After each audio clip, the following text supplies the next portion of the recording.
Hello YouTube, and welcome again to my channel. This time I wanted to talk a little bit about what it was like to be in elders meetings.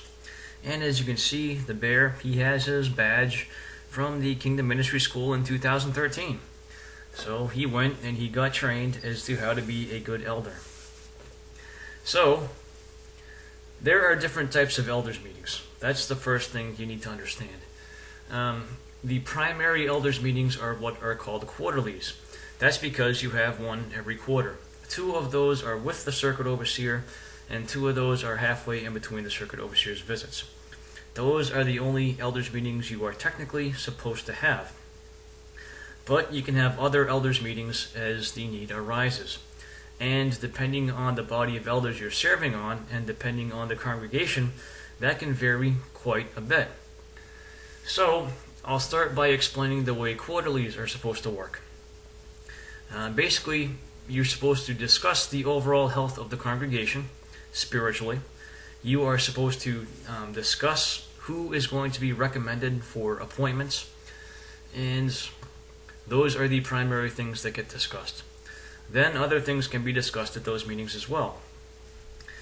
There's a number of things. For example, you discuss there's a program that exists for the elders to visit those who have been disfellowshipped or who are disassociated to see if they are interested in returning to the congregation.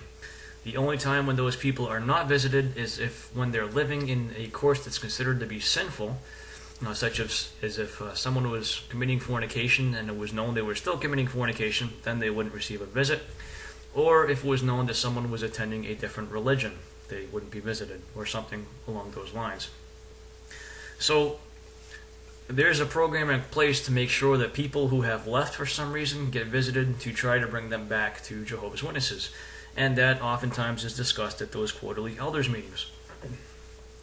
Other than that, you may discuss things pertaining to the maintenance of the Kingdom Hall or what have you.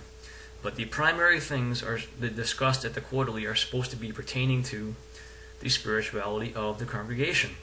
And for example, at the quarterly, you might have agenda points dealing with what the local needs are. So local needs parts should be decided on by the entire body of elders, is the way that is set up to work. And the coordinator of the body of elders is supposed to individually contact all the elders on the body to see if they have any points that need to be discussed on the quarterly elders meetings. So the theme of the quarterly can change quite a bit from time to time, but that greatly depends on the body of elders. So other elders meetings can happen as the need arises. What types of things would require an elders meeting? Well, if it came to light that somebody had confessed to serious sin that might require a judicial committee, well, the body of elders would get together to discuss this. Or if there was some other congregational issue that needed to be discussed, the body of elders would get together to discuss this.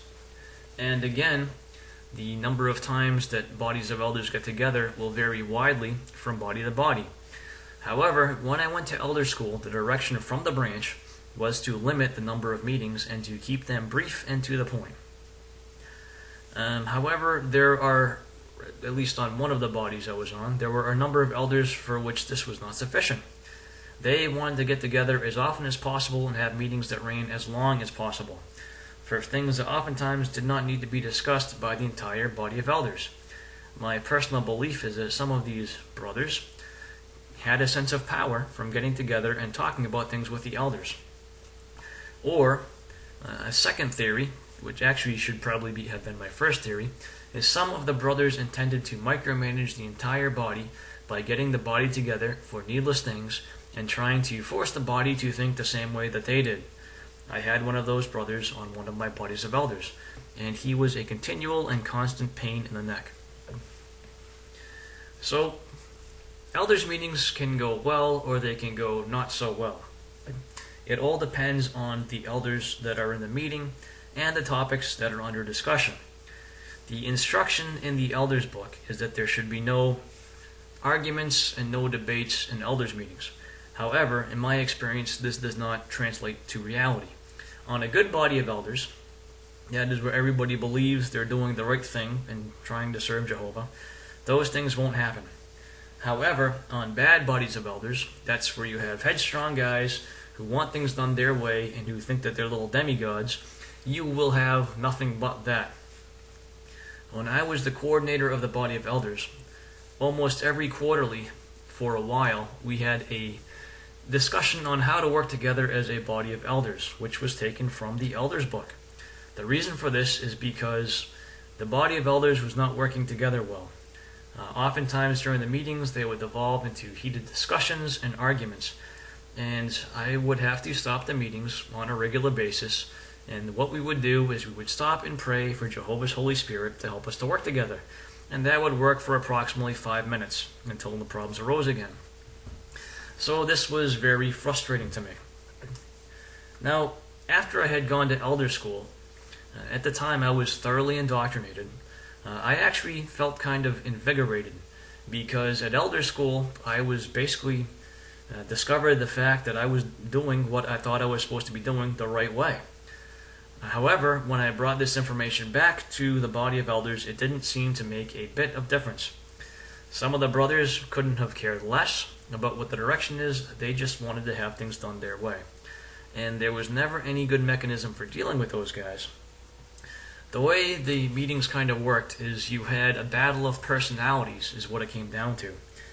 So, some of the brothers who wanted things their way, whether or not they had scriptural reasons, they would proceed to try to get their way by acting as bullies. They would raise their voice, they would yell, they would make accusations. They would never be able to back those accusations up with facts, but they were just generally the bully types. And most of the brothers in the body of elders reacted to that with nothing but total silence. So myself, I actually reacted by trying to bring things back to where they should be, by trying to get things back into control. And basically the way that worked out is that those bully elders proceeded to basically make me the target of their bullying attacks. And I had to withstand that all by myself.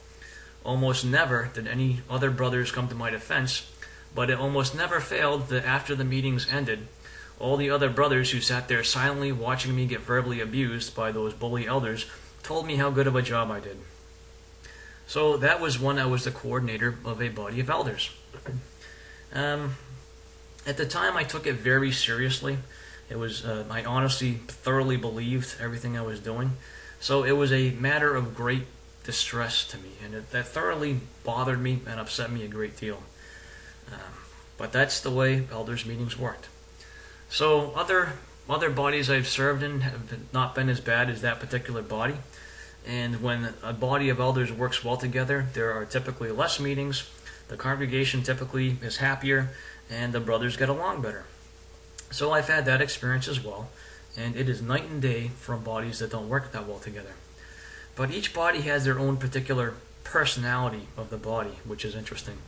And it can vary quite a bit from congregation to congregation. But I kind of believe that some brothers have a sense of power when they're in that elders meeting. Myself, I never personally viewed it that way. I don't know if I'm in the minority or not there, but I never cared about being in charge. I never wanted to be in charge. It's just something I did because I thought I was supposed to. But I really don't think most of the elders are that way. I think a lot of them like having whatever power they can get because, in a sense, you're almost groomed to be like that by the organization, because the organization spends so much time detailing every aspect of the way you're supposed to live your life that to have a sense of control, I think some people need to try to do that same thing to other individuals. So that's kind of the situation that's fostered in the body of elders. And there are videos out there where people have actually recorded their judicial committees, especially with regards to apostasy. I'm, of course, referring to the JW Struggle channel. And it's interesting to see the way the elders work in those meetings. One of the brothers in one of those videos is very much so like some of the elders I had served with. He doesn't really answer questions. He's kind of authoritarian and a little bit of a jerk. But, he probably thinks somewhere that he's doing the right thing, Either that or he likes being in charge. I don't know which. I've seen enough of the situation where I can't really decide, but the way it comes across to a lot of people is that some elders are authoritarian jerks, and I've had a lot of elders be authoritarian jerks to me. In fact, one of the congregations I kind of worked with, I had a brother who kind of could be an authoritarian jerk, and he brought some issues up. But it turned out the issues he brought out were actually not what he thought they were, and I showed him that, and it went away like it was nothing. So it's a really strange situation. However, I can tell you honestly, I do not miss at all being in elders meetings. They could oftentimes run late. A lot of brothers felt that the way to get their point across was by talking a lot. It was almost like a filibuster, and things would just drag on, and you would try to keep the meetings moving along, but it wouldn't always happen. So when I first became an elder, I honestly believed that those brothers had Holy Spirit directing them as a body. However, after sitting through a few elders meetings, it should have been blatantly obvious to me that Holy Spirit had nothing to do with it. They were just people with their opinions, and they came across as people with their opinions. Some of them were genuinely good people that wanted to do the right things. Others I'm not so sure about. I don't really want to sit here in judgment of people, but the way it came across to me is that some people, their main concern was that they got to micromanage other people, which makes sense to me now, because all the governing body does through the literature is attempts to micromanage Jehovah's Witnesses. And then they proceed to tell Jehovah's Witnesses and tell the elders that the elders don't have the right to micromanage people. So it's yet another instance where the society says one thing and does exactly the other. And this is manifest through the elders, who are most directly affected by the direction that's offered by the society. And so the bear has this badge on for Kingdom Ministry School, and every couple of years the organization will have a school for the elders to try and instruct them how to be elders. And the topics vary depending on what the governing body considers to be important at that time. So I had been to a couple of those schools, and when you're an elder, they can be encouraging to you. But when you've woken up and you look back at what they were, they're absolutely, completely scary. I remember one where we saw a video about how to handle a sister who was experiencing depression problems because her husband had died. And this video is out on the net, you can find it. But I remember watching the video at the time, and I wasn't quite awake then, but I was aware enough that when I watched the video, I thought to myself, if any of us actually follow this direction, we're going to be sued when people commit suicide because we're not giving them the help that they really need. So, that's kind of my rambling, weird description of elders meetings. And the bear here has been to the school. I don't know whether he's asleep or what, but those schools are really boring and stupid once you know what they are. Anyways, that's my video. Thanks for watching. Bye.